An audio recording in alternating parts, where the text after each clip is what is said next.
Hello dear students, হরে কৃষ্ণ। আশা করি তোমরা প্রত্যেকে খুব ভালো আছো, ভালো করে গরমের ছুটি কাটাচ্ছ। আমি এর আগে তোমাদেরকে ফুল নিয়ে এবং ফুলের বিভিন্ন অংশ নিয়ে একটি ভিডিও দিয়েছিলাম এবং তার সাথে সে প্রত্যেকটি ওয়ার্ডের কী মানে, তার বাংলা অর্থ কী, তার ইংরেজি অর্থ কী, তার বানান কী, সেই সমস্ত ছবি দিয়ে দিয়েছিলাম। তারপরে আমি দিয়েছিলাম একটি কম্প্রিহেনশন। আশা করি তোমরা সকলে সেটি করেছো। কেউ যদি ভিডিওটি না পেয়ে থাকো আমাকে মেসেজ করবে, আমি ভিডিওটি পাঠিয়ে দেবো, লিঙ্কটি পাঠিয়ে দেবো। আশা করি তোমাদের সকলেই তোমরা পেয়েছো, গ্রুপেই দেওয়া আছে। আমরা আজকেও ভোক্যাবুলারির একটা ভীষণ গুরুত্বপূর্ণ অংশ করব।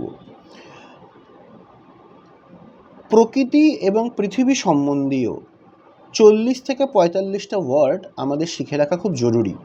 আমাদের শিখতে হবে এই ক্লাস 1-এ, কিন্তু এই শেখার ইম্প্যাক্ট, এই শেখার প্রভাব, এই শেখার প্রয়োজনীয়তা চলবে কিন্তু আমাদের সারা জীবন ধরে। তার জন্য আমি সকলকে অনুরোধ করব, বিশেষ করে স্টুডেন্টদের যারা গার্জিয়ান আছে, আপনারা খুবই যত্ন সহকারে, দৃঢ়তার সহিত, যেভাবে হোক এই শব্দগুলিকে শেখাবেন। শব্দগুলি কি কি? আমি সবকটা শব্দ বলছি না, আমি কয়েকটা শব্দ বলছি আর আমি ছবি দিয়ে দেবো, সেখান থেকে তোমরা সমস্ত শব্দ পেয়ে যাবে। তোমাদের কাজ হবে প্রত্যেকটা শব্দকে প্রথমে তার ইংরেজি শব্দটা লিখলে, আচ্ছা ওয়ার্ল্ড মানে পৃথিবী, তারপরে একটা মিক্স সেন্টেন্স। প্রায় 45টার মতো শব্দ দেব। 45টা দিয়ে কিন্তু মিক্স সেন্টেন্স করতে হবে না, মাত্র 15টা দিয়ে মিক্স সেন্টেন্স করতে হবে। ভালো করে বোঝো, 45টা যে ওয়ার্ড আছে, 45টা ওয়ার্ডই আমাকে সুন্দর করে ভিডিও দেখে, ছবি দেখে হোমওয়ার্ক কপিতে তুলতে হবে। ছবিতে যতগুলো ওয়ার্ড আছে সব কটা আমি হোমওয়ার্ক কপিতে তোলবার পরে ওই ওয়ার্ডগুলো থেকে মাত্র 15টা, 3 ভাগের 1 ভাগ শব্দ দিয়ে আমি বাক্য রচনা করব। কেমন? আশা করি তোমরা বুঝতে পারছো। অসুবিধা হলে বলবে, ফোন করবে, আমি আবার বুঝিয়ে দেবো। তাহলে দেখো, এবার শব্দগুলোতে আসা যাক। একটা তো বললামই, পৃথিবী বা বিশ্ব, তার ইংরেজি ওয়ার্ল্ড। এছাড়াও আছে সানসেট, সানরাইজ, এগুলো আছে। মুন মানে চাঁদ, ফুল মুন মানে পূর্ণিমা, আবার নিউ মুন মানে অমাবস্যা। কমেট মানে ধূমকেতু কোথায় দেখা যায়? আকাশে দেখা যায়, স্কাই। ক্লাইমেট মানে জলবায়ু। ডাস্ট মানে কাদা। প্ল্যাটিউ মানে মালভূমি। আর বানানগুলো তো মুখস্থ করবেই, উচ্চারণগুলোও কিন্তু মুখস্থ করবে, খুব জরুরি। এরকম ভীষণ ইম্পর্ট্যান্ট কিছু শব্দ আছে, কয়েকটি তোমরা জানো কিন্তু কয়েকটি তোমরা একদম জানো না। যেরকম ধরো চন্দ্রগ্রহণ ইংরাজি লুনার এক্লিপস, সূর্যগ্রহণ ইংরাজি সোলার এক্লিপস। তাহলে একটু বুদ্ধি খাটালে আমরা কি শিখে যাব যে কোনো গ্রহণ, সেটা বোঝাতে গেলে আমাকে এক্লিপস শব্দটা ব্যবহার করতে হবে, ECLIPSE।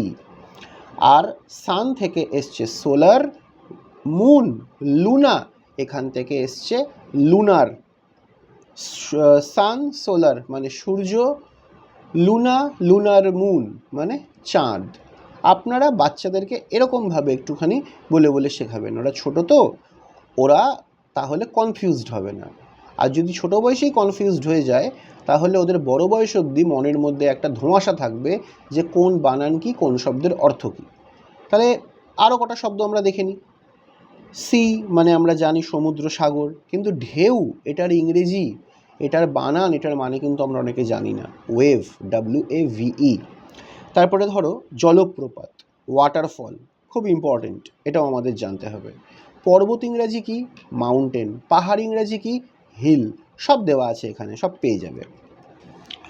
তারপরে ধরো একটু জটিল কিন্তু যারা অ্যাডভান্স চিলড্রেন, এগিয়ে থাকা বাচ্চা, চটপট যারা পড়াশোনা বুঝতে পারো, তাদের কাছে কিন্তু এখানে কতগুলো খুব ভালো ভালো শব্দ আছে। যেরকম একটা শব্দ আমার এখনই চোখে পড়লো, কেপ, CAPE, কেপ। কেপ মানে হচ্ছে অন্তরীপ। আমার যদি খুব ভুল না হয়, তাহলে দুটি জলবেষ্টিত জায়গার মাঝামাঝি যাওয়ার কোনো পথ, এরকম কিছু বোঝায়। তা এইটা 1-2তে লাগে না, কিন্তু যারা অ্যাডভান্স বাচ্চা, পড়াশোনা নিয়ে অ্যাম্বিশন আছে, তারা কিন্তু এটা শিখে রাখতে পারে, তাদের পক্ষে খুব ভালো হবে।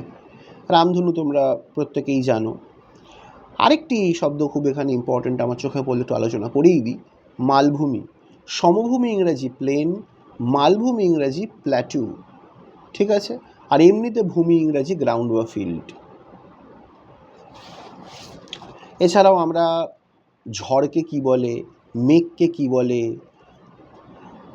বিদ্যুৎ চমককে কি বলে, এগুলো আমরা শিখব। আর অবশ্যই আমরা শিখব কাকে বলে কান্ট্রি, কান্ট্রি মানে হচ্ছে দেশ, আর কাকে বলে মহাদেশ মানে কন্টিনেন্ট। এটা একটু বুঝিয়ে আজকের ভিডিও এখানে শেষ করব। কান্ট্রি মানে হচ্ছে একটি দেশ, ঠিক আছে? একটা দেশ, ইন্ডিয়া ইজ মাই কান্ট্রি। এবার ইন্ডিয়া কোন মহাদেশে আছে? এশিয়া মহাদেশে আছে। এশিয়া মহাদেশে তো অনেকগুলো দেশ আছে, ইন্ডিয়া আছে, নেপাল আছে, ভুটান আছে, শ্রীলঙ্কা আছে, চায়না আছে, জাপান আছে, ফিলিপাইন্স আছে, কত দেশ আছে। তাহলে অনেকগুলো দেশ মিলিয়ে একটা মহাদেশ হয়। তোমরা বেদানা দেখেছো? বেদানা, মনে করো বেদানা বা ডালিম, ওটা হচ্ছে মহাদেশ।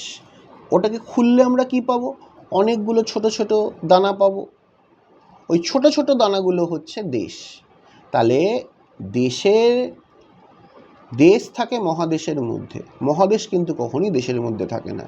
আর সব সময় মাথায় রাখবে, আমাদের দেশের নাম হচ্ছে ভারত, মহাদেশের নাম হচ্ছে এশিয়া। আর এটাও জেনে রাখবে, আকৃতির দিক থেকে এশিয়া মহাদেশ পৃথিবীর মধ্যে সব থেকে বড়, ঠিক আছে? তাহলে আজকে এখানে এই অবধিই থাকলো। খুব শিগগিরই দেখা হচ্ছে পরের ভিডিওতে। Thank you. হরে কৃষ্ণা।